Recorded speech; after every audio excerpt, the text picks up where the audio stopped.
Are की power 4/4 हमने किया यहाँ पर, आर की पावर 4/4, ये रहा 4, 4 2 जा 8 सॉरी, और यहाँ पर 2 भी तो है, तो 2 × 3r, आंसर हमारे पास आना चाहिए था 3r/8, तो क्या क्या मिस्टेक हो रही है क्या, π/2 पुट किया तो cos पाई वाली -1 तो यहाँ से 2 आ गया, ठीक है, ये 2 ये रहा, यहाँ पर 3 आ गया, और 2 से 2 काट दिया हमने, और कितना बचा यहाँ पे, 4 2 जा 8, और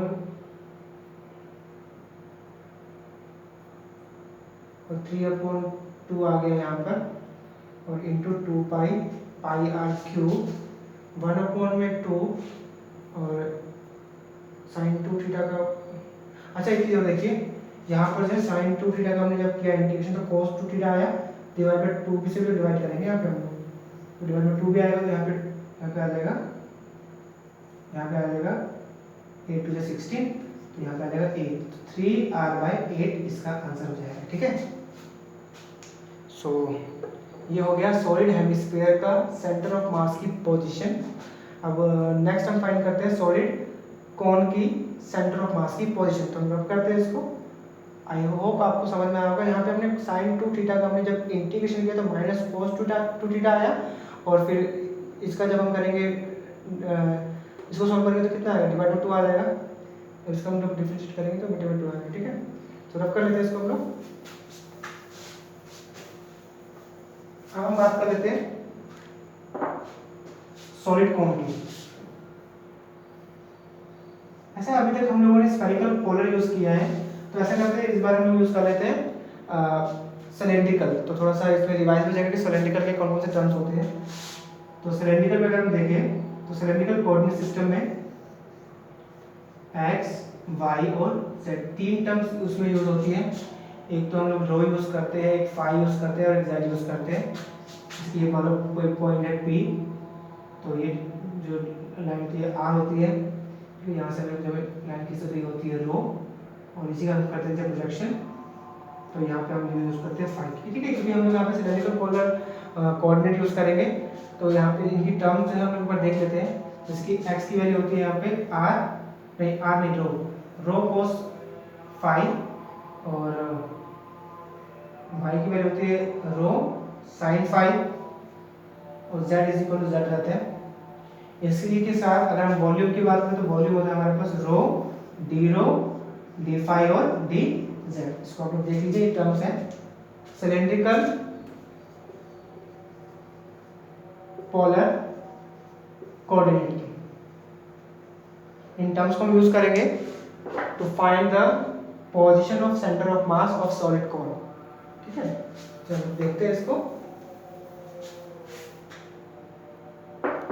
तो अब हम देख लेते हैं कैसे फाइंड करना है। सबसे पहले कोन बना लेते हैं हम लोग यहाँ पर। ये वर्टेक्स हो गया, ये सेंट्रल लाइन हो गई, तो ये x, ये y, ये जो है z हो गया, एंगल थीटा। तो यहाँ पे हम लोग लिखते हैं ZCOM = ZdM/dm, ठीक है। यहाँ पर जो हमने कोण लिया है सॉलिड कोण, ये यूनिफॉर्म डेंसिटी का कोण है। तो जब यूनिफॉर्म डेंसिटी की हम बात करते हैं फॉर यूनिफॉर्म ऑब्जेक्ट, तो यूनिफॉर्म ऑब्जेक्ट के लिए हम लोग यूज करते हैं ZCOM = Z centre mass = delta dV/dv, ठीक है। dl भी होता है यहाँ पे, dA भी होता है और dV भी होता है। हमने यहाँ पे वॉल्यूम क्योंकि 3D है तो वॉल्यूम यूज किया है, तो dV/dv करेंगे। अब z की देखिए, अगर हम यहाँ पे सिलेंड्रिकल पोलर यूज करें, सिलेंड्रिकल पोलर में z तो z रहता है, अभी देखा हमने, और वॉल्यूम होता है हमारे पास रो डी फाई और डी जेड, ठीक है। और अपॉन में वॉल्यूम कितना होता है इसका, 1/3 πr² × h। अच्छा एक चीज देखिए, अभी हमने ये फिगर बनाई थी पिछली सिलेंड्रिकल पोलर कोऑर्डिनेट में, तो हम जानते थे ये जो है ये वाला लाइन, इसको हम बोलते थे रो, और ये r होती है हमारे पास।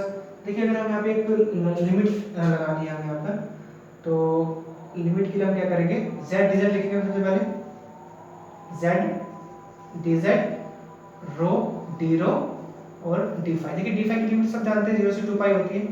जेड की लिमिट क्या होगी 0 से एच, और रो की लिमिट क्या होगी, रो की लिमिट हम लोग एक तरीके से निकाल सकते हैं। देखिए अगर हम लोग एक ट्रिक यहाँ पे यूज करें, rho by R is equal to Z by H, ठीक है ना। Rho by R is equal to Z by H अगर हम यूज करें ऐसे लिमिट, तो यहाँ से रो की वैल्यू निकाल सकते हैं। रो की वैल्यू कितनी आएगी आर जेड बाय एच, ठीक है। तो लिमिट हो जाएगी रो की 0 से आर जेड बाय एच।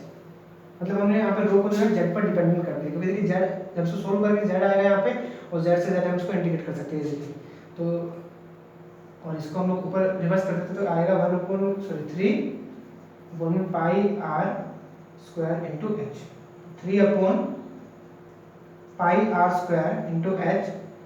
इसको भी सोल्व नहीं करते, जेड डी जेड, इसको सोल्व करते तो रो स्क्वायर बाय 2 आएगा, मतलब कि R square Z square divide by 2h into 2 pi, pi से पाई काट देंगे हम लोग। तो अब इसको इंटू करेंगे जेड स्क्वायर जेड क्यूब, और जब इसको सोल्व करेंगे तो कितना आएगा जेड की पावर 4/4 आएगा। जेड की पावर 4, ये जेड की पावर 4/4 मतलब कि एच की पावर 4/4, ठीक है। और यहाँ पे हमारे पास 3 में आर स्क्वायर इंटू एच, और यहाँ पे क्या बचा हमारे पास आर स्क्वायर अपन में 2h, देखिए 2 से 2 काट देते तो 2 हटा जाएगा यहाँ से, ठीक है।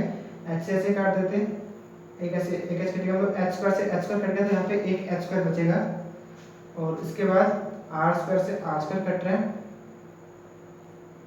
ठीक है। और एक सेकंड यहाँ पे भी स्क्वायर आएगा ना, एच भी स्क्वायर आएगा, तो एच स्क्वायर ऊपर एक एच बचेगा, सिर्फ एक एच ऊपर बचेगा, 3 बच रहा है यहाँ पर 3h/4।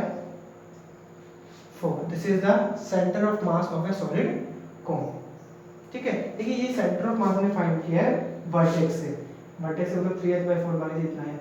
अच्छा एक चीज और देखिए, जो सेंटर ऑफ मास आता है ना, जहाँ पर मतलब जहाँ पर मास जाता है उस तरफ सेंटर ऑफ मास शिफ्ट जाता है। देखिए यहाँ पे इस तरफ मास ज़्यादा है तो सेंटर ऑफ मास हम लोग यहाँ कर लेंगे, ठीक है, कि शिफ्टिंग हो गया, ठीक है। तो ये 3h/4 आ गया। अगर कोई पूछे कि मतलब बेस सेंटर से कोई पूछे तो हम क्या करेंगे, पूरे h में से 3h/4 माइनस कर देंगे तो ये आ जाएगा। मतलब हमने अभी फाइंड किया कि वर्टेक्स से सेंटर ऑफ मास की लोकेशन क्या होती है, तो वो 3h/4 होती है। अगर कोई पूछे कि बेस सेंटर, ये बेस सेंटर है, तो बेस सेंटर से कोई पूछे तो क्या करेंगे, पूरे h में से ये 3h/4 माइनस कर देंगे, तो h माइनस 3h/4 मतलब कि 2h/4 इसका आ जाएगा आंसर, नहीं h/4 है ना, तो ये आ जाएगा h/4, ठीक है। तो ये तो हो गया सॉलिड कोन के लिए। अब हम फाइंड कर लेते हैं होलो कोन के लिए। आई होप आपको क्लियर होगा ये।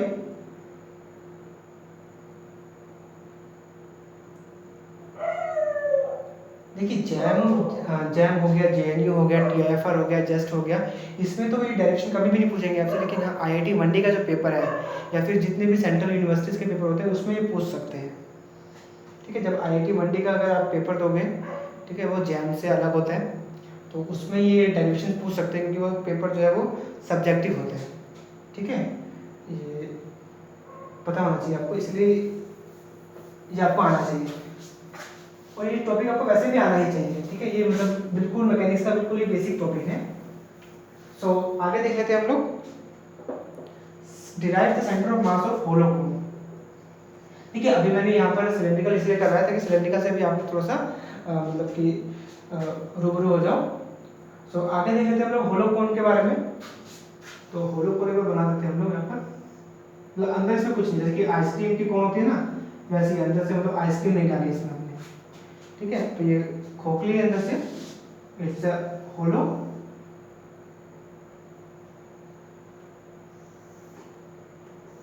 This is the axis X Y Z, ठीक है, ये थीटा एल एच और ये आर, ठीक है।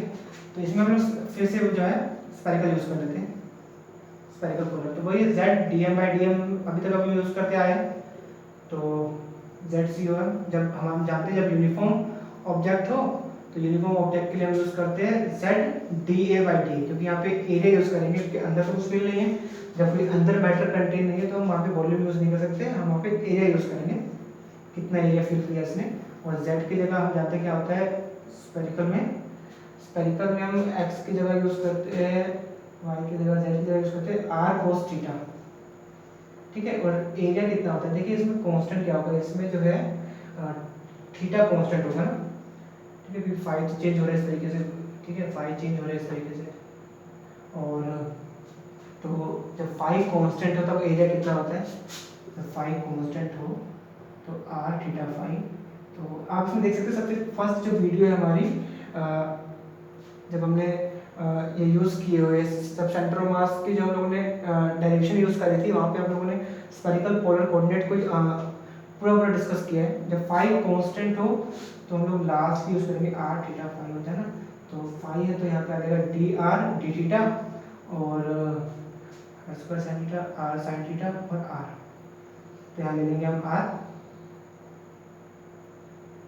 थीटा है ना इसे, थीटा तो कांस्टेंट है ना इधर, तो यहाँ पे आ जाएगा phi, sorry r dr d phi, और यहाँ पे आ जाएगा r साइन थीटा। और डिवाइड बाई एरिया कितना होगा इसका, इसका जब हम एरिया निकालते हैं तो एरिया होता है हमारे पास कोण का पाई आर है, एल जो यहाँ पे स्लैंट हाइट होती है, सो लिमिट लगा देंगे यहाँ पर। देखिए आर स्क्वायर है यहाँ पर, तो आर स्क्वायर डी आर और डी फाई को तो 2 पाई आ जाएगा, सीधा लिमिट पुट करेंगे 0 से 2 पाई, और cos theta sine theta, cos theta, देखिए यहाँ पे थीटा की कोई लिमिट नहीं, इसलिए इसको हम अलग लिख देंगे, यहीं से फाइंड कर लेंगे इसको हम लोग, और अपॉन में पाई आर एल है।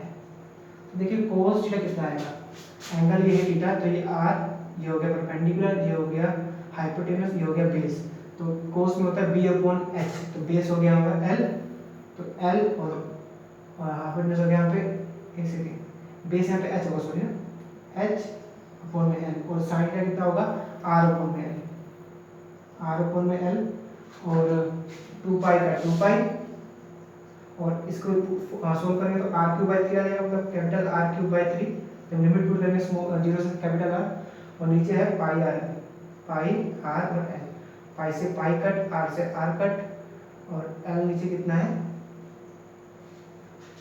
नीचे है एल क्यूब, और इसे कि यहाँ पे आर नहीं आएगा ना, क्योंकि हमने आर को सोल्व किया है, तो आर कितना, आर तो 0 से एल चेंज होगा, तो यहाँ पे एल आएगा, तो एल क्यूब से एल क्यूब कट जाएगा, तो बचेगा कितना इसका, इधर बचेगा एच 2h अपॉन में 3, तो ये आ गया सेंटर ऑफ मास होलोकोन का। लेकिन याद रखना ये जो सेंटर ऑफ मास आया है होलोकोन का, ये वर्टेक्स से आया है, तो ये वर्टेक्स के लिए हमने फाइंड किया है, ठीक है। अगर हम बेस सेंटर से फाइंड करें तो उसमें हम h में से माइनस करेंगे, क्योंकि पूरा टोटल h है, और ये 2h/3 इतना आया है 2h/3, और हमें अगर बेस सेंटर से फाइंड करना है सेंटर ऑफ मास, तो हम लोग h में से 2h/3 माइनस कर देंगे, तो कितना आ जाएगा, ये आ जाएगा 3h मतलब h/3 आ जाएगा, ठीक है। So this is the